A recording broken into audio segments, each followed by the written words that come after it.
Lili Kastai, egin hun? Bonjour. Oin arratsuntan kumiti izan zi, mintzaldi baten emaiteko suaskik kumitatu zutie, lehenik ze haipatuko duzu gaur eta duzu aminatzu hainain importantzien iakasteko ez? Alors, oui, en effet, ce soir, je suis invitée à la conférence par Shuashki. Je pense que cette journée a été organisée pour faire lien plutôt que faire contre. Et pour nous rassembler autour d'un sujet commun qui est la santé de notre écosystème. Et l'axe d'entrée, ça a bien sûr été la végétation et les arbres en particulier, voilà. Hoi aipatuko dizu, nursia zertan lan egiten duzu alors? Alors, je suis Lili Kastai, je suis originaire du département du Gers, département dans lequel j'habite. Donc je suis salariée d'une association qui s'appelle Arbres et Paysages 32. Donc association qui défend la place de l'arbre et de la haie champêtre dans nos paysages ruraux, on va dire, qui a été créée par un groupe d'agriculteurs il y a à peu près 30 ans, qui s'alarmait de l'érosion des sols agricoles et de l'homogénéisation des paysages.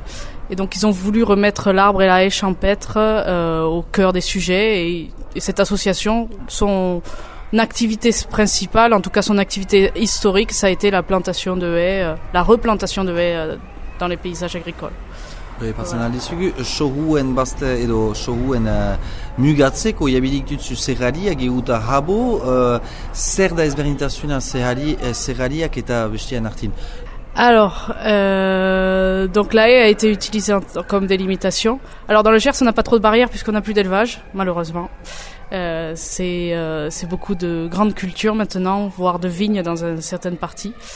Donc c'est tout l'enjeu de remettre l'arbre au cœur du sujet, parce qu'une barrière, c'est du bois, enfin c'est quelque chose d'inerte, alors que la haie et l'arbre remplissent des rôles écosystémiques extrêmement importants. On peut en citer quelques-uns, mais on pourrait passer des heures sur le sujet. Premier, c'est la production de matières organiques, la fertilisation par la décomposition des feuilles et des racines, l'ombrage, qui est intéressant pour les animaux, mais pas que, pour les cultures aussi, surtout en ces temps de réchauffement climatique, le brise-vent, l'infiltration de l'eau, la filtration de l'eau, la production de bois, qui dans les temps anciens était très utilisé quand même, bois de chauffage, bois d'œuvre, et je pourrais rester des heures sur le sujet, voilà. Eta honin, ze aipatuko duzu gaur, zer da zuhain batek ze ekarten du hun bezala sistema hydraulikoan edo hurin?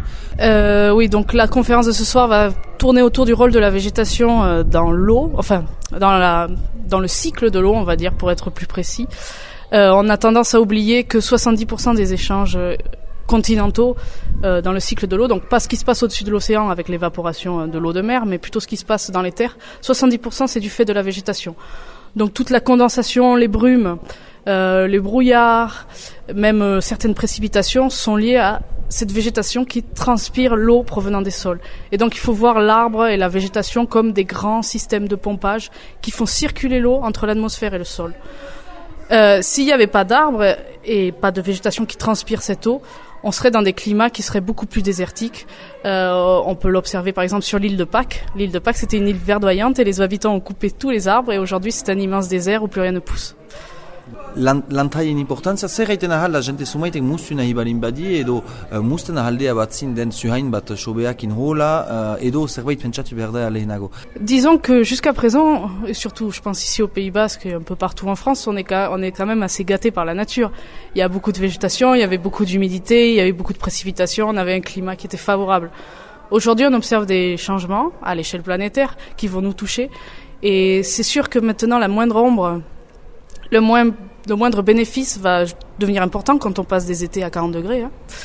Donc c'est sûr qu'il faut y réfléchir. Après, je dis pas qu'il faut tout mettre sous cloche, hein, mais je veux dire qu'il faut avoir conscience de les bénéfices apportés par la végétation et ne pas bêtement nettoyer, souvent pour faire propre, puisque c'est une idée qu'on s'est mis en tête, il faut faire propre.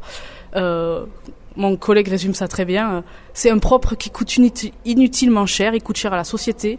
Il coûte cher parce qu'il nous coûte du pétrole, puisque plus personne n'abat les arbres à la main. Hein. Maintenant, c'est la tronçonneuse ou les pareuses. Donc, voilà. Eta azken ze egiten ahal izateke, azken galtro bezala, ze egiten ahal izateke ondoko urtentako hobeki izateko ze egiten ahal gynuke.